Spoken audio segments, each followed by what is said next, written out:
We see England. Britain is a new party. The new party, I remember. Britain is the right choice.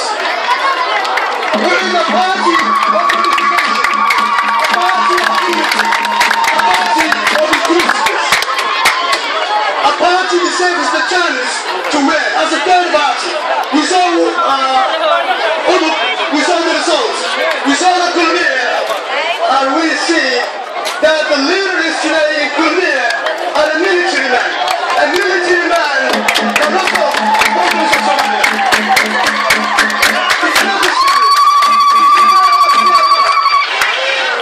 We should look at the world, any country that's led by military ruler or military leader always end this in tragedy.